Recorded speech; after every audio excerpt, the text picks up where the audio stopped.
Muito bem, no programa Balanço Musical, vamos trazer a entrevista com o Dr. Rodrigo Ferraz, neuropsicólogo.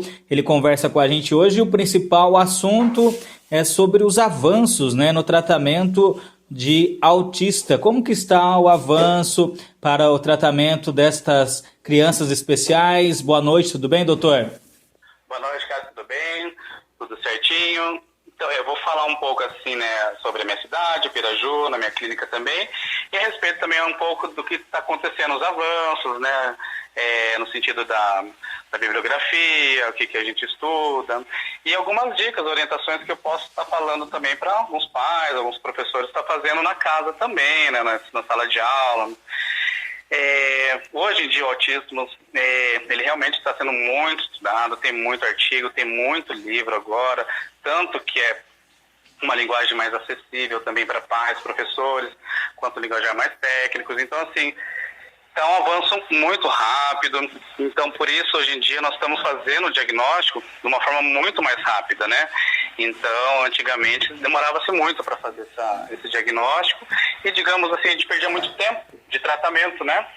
Então, os avanços, hoje em dia, a gente está fazendo essa avaliação, às vezes com criança lá com 2 anos, a gente já vê sintomas até com crianças de 1 ano, e isso favorece muito, porque quanto mais rápido a gente identifica, a gente começa já a trabalhar as possíveis dificuldades, assim, e a criança ganha muito tempo nisso, né? Então, tem muito avanço nesse sentido, que agora está mais técnico no sentido dessa avaliação também, né? Vou dar um exemplo aqui na minha cidade, por exemplo, antigamente quase não tinha muito conhecimento sobre o autismo, ou até muitas técnicas, então assim, a gente quase não fazia muito esse diagnóstico.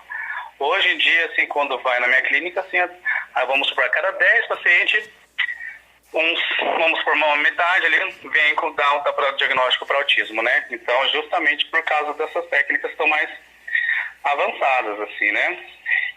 Nesse sentido de avaliação, a gente está ganhando muito tempo, viu, caso? A avaliação é muito importante, como o senhor destacou aí, doutor. E a gente sabe também que o tratamento evoluiu muito. Hoje, o Sim. tratamento é bem diferente do que há 10 anos atrás, doutor Rodrigo. Os tratamentos hoje, assim, os mais indicados mesmo, é o que a gente chama do ABA, né, que é a terapia de análise do comportamento, que é aplicado ao autismo, também dá para trabalhar com relação à deficiência intelectual, trabalhar muito a questão também cognitivo-comportamental, porque em muitos autismos também tem a questão da ansiedade, pensamentos disfuncionais, repetitivos.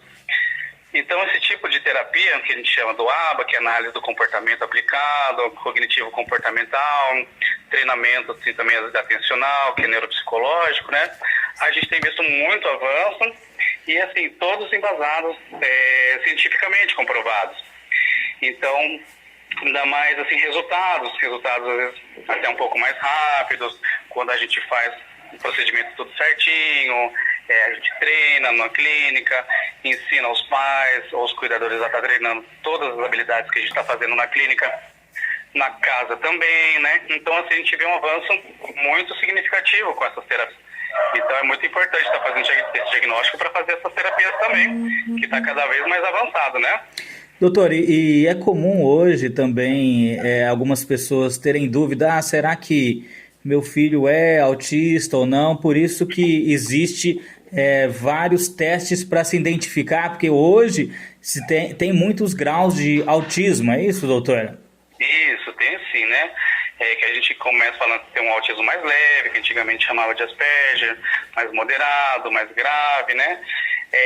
Assim, às vezes o autismo, quanto mais grave, é mais fácil identificar aqueles comportamentos que é bem inerentes, repetitivo, né? Que a gente é bem, os mais clássicos, por exemplo, aquele flapzinho de mãos, é bem identificado, às vezes pouco contato visual, uma deficiência intelectual, assim, bem nítida também.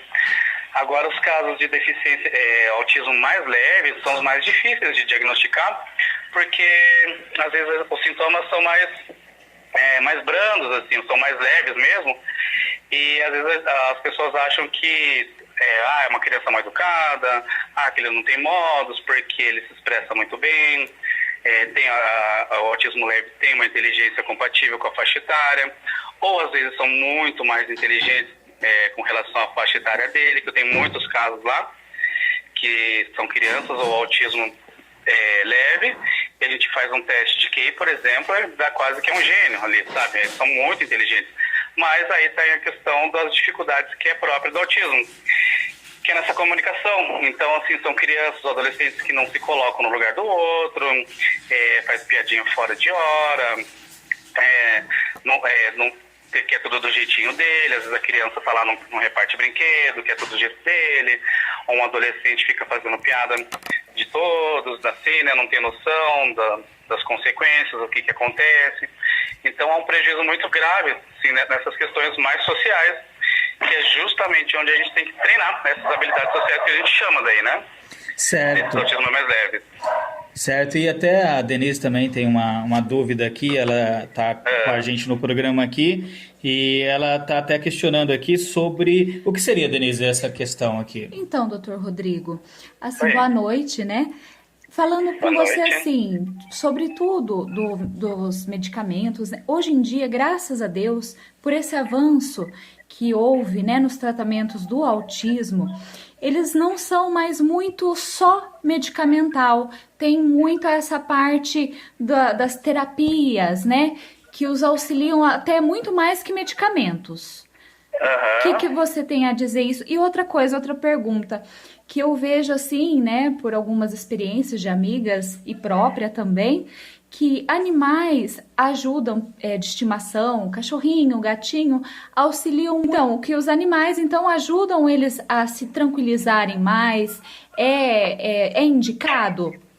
Os animais? Isso. Mas, não, com certeza, né? Então, assim, toda essa questão da medicação que você falou, em alguns casos, sim, realmente são importantes. Essa medicação estabiliza um pouco a questão do humor, às vezes a irritabilidade, então às vezes um quadro mais depressivo, ou de atenção também, que às vezes está associado. Então a gente realmente, às vezes é necessária a medicação.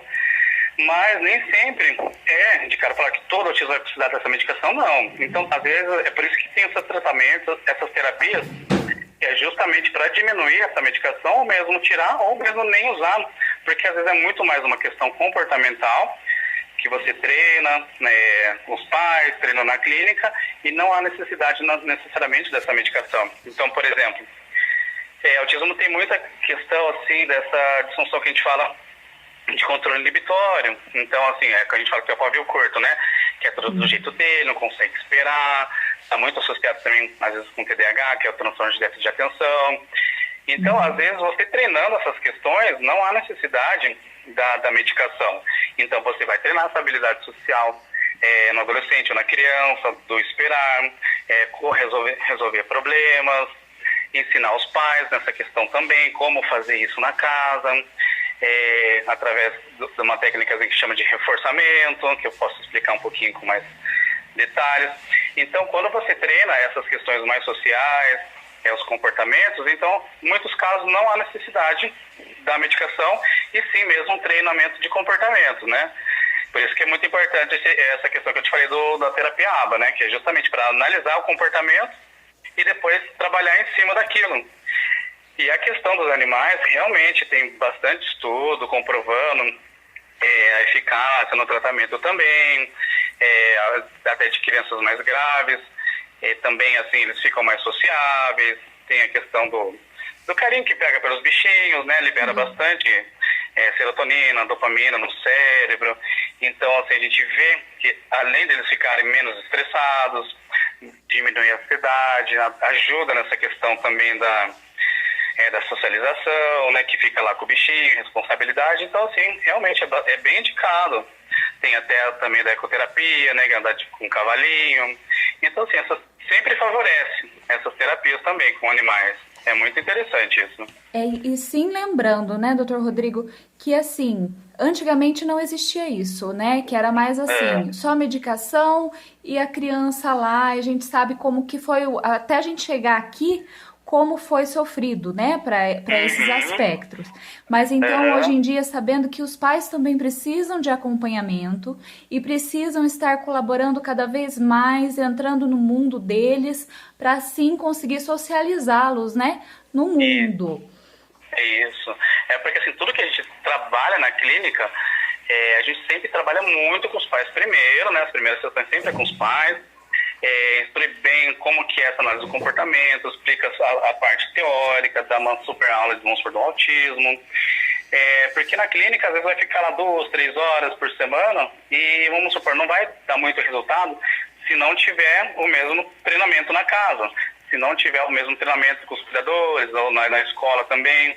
Por isso que é muito importante a gente ensinar os pais como fazer toda essa questão para dar continuidade, tirar umas horas por dia para estar fazendo isso na casa, né? Então, aí sim a gente vê muito resultado bem mais rápido. Então, qualquer treinamento que a gente faz é sempre persistente. É diário, horas por dia, dependendo do grau do autismo, são mais horas ainda, né? Uhum. Sim, aí trazendo mais, fala assim, mais dedicação mesmo. Muito bem, conversamos com o Dr. Rodrigo Ferraz. Doutor, eu quero agradecer a sua participação aqui no programa Balanço Musical da Rádio Difusora de Santa Cruz do Rio Pardo. A gente fala aí para toda a região, são muitas cidades acompanhando o nosso programa, que também vai ficar disponível na internet. Quero agradecer e para finalizar, doutor, qual seria o recado que o senhor tem para os pais de autistas? Bom, acho que assim, a minha orientação é mais com relação assim, realmente a esse tratamento que a gente faz. Então, assim, não só o autista, como qualquer criança, tem um comportamento inadequado.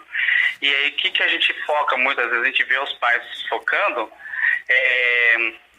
que é no sentido, assim, de focar no comportamento inadequado, que a gente não quer. E a gente treina ao contrário, assim...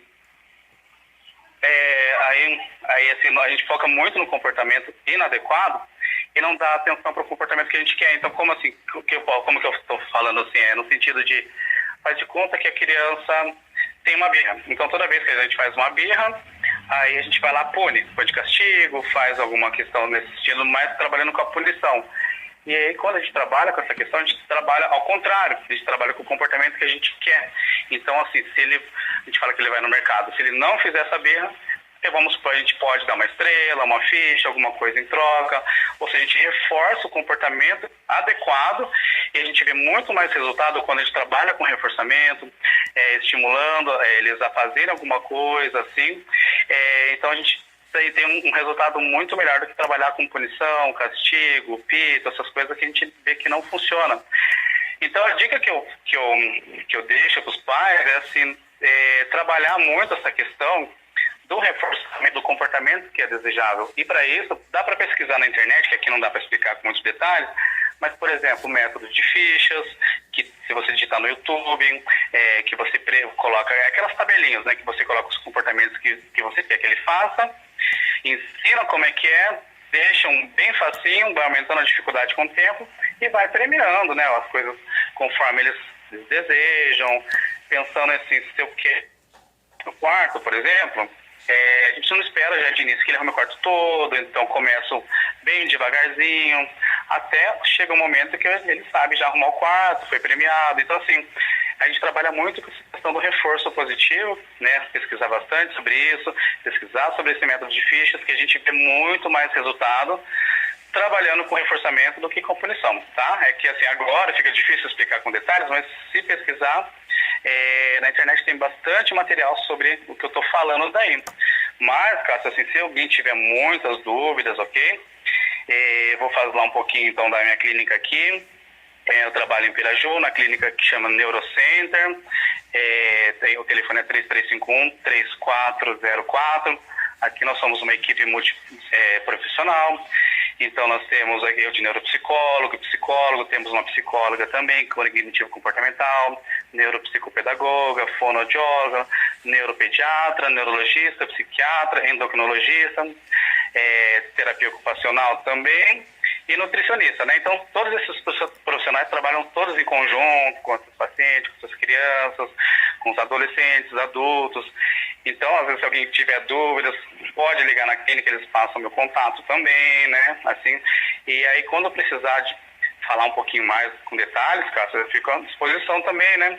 Porque o tempo é curto e é difícil, né? Falar tudo que a gente quer, Mas, então, nesse sentido, eu fico à disposição de vocês aí, hein, Está no ar, Balanço Musical da Difusora, com Cássio e Denise Veloso. Boa música, conversa, entrevistas, atualidade.